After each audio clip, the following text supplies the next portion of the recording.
আসসালামু আলাইকুম ফ্রেন্ডস, আবারও চলে এলাম নতুন একটি রেসিপি নিয়ে। ঘরে থাকা অল্প কিছু উপকরণ নিয়ে কীভাবে রান্না করা যায় চিকেন রেজালা, আজকে সেটাই দেখাবো। তো চলুন শুরু করা যাক। প্রথমেই কিছু প্রণালী প্রস্তুত করে নেই।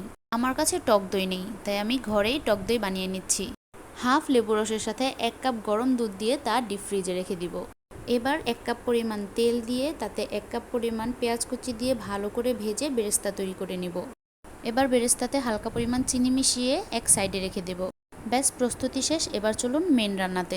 প্যানে বেরেস্তা ভাজার তেলগুলো দিয়ে এতে 2 কাপ পরিমাণ পেঁয়াজ ও পরিমাণ মতো লবণ দিয়ে ভালো করে নেড়েচেড়ে একটু নরম হয়ে এলে এতে গরম মশলা, 1 চা চামচ আদা বাটা, 1 চা চামচ রসুন বাটা দিয়ে ভালো করে ভেজে নিব।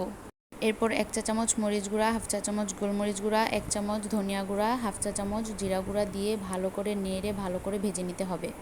তারপর সামান্য পানি দিয়ে মশলাটা কষিয়ে নেব। কষানো হয়ে গেলে আগে থেকে ধুয়ে রাখা চিকেনগুলো দিয়ে দিব। চিকেনগুলো আমি রেগুলার সাইজে কেটেছি, আপনারা চাইলে বড় রাখতে পারেন। এবার চিকেনগুলো মশলার সাথে ভালো করে মিশিয়ে কষিয়ে নেব।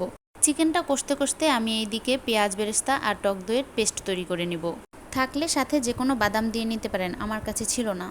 দেশি মুরগি, তাই সেদ্ধ হতে সময় লাগবে, তাই এই পর্যায়ে কিছুটা পানি দিয়ে দিব সেদ্ধ হওয়ার জন্য। ব্রয়লার মুরগি হলে কষানোতেই সিদ্ধ হয়ে যাবে। চিকেনটি সিদ্ধ হয়ে এলে তৈরি করে রাখা পেস্ট ও সাথে একটি টমেটো পেস্ট দিয়ে নেব। Tomato paste optional. সবগুলো একসাথে ভালো করে মিশিয়ে আবারও ঢাকনা দিয়ে ঢেকে 5 মিনিট রান্না করব।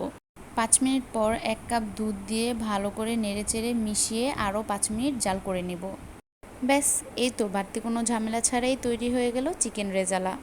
এই চিকেন রেজালাটি অবশ্যই একবার হলেও ট্রাই করবেন। ট্রাই করে ভালো লাগলে ফলো দিয়ে পাশে থাকবেন আর কমেন্ট করে জানাতে একদমই ভুলবেন না। আজকের মতো এ পর্যন্তই শেষ। আল্লাহ হাফেজ।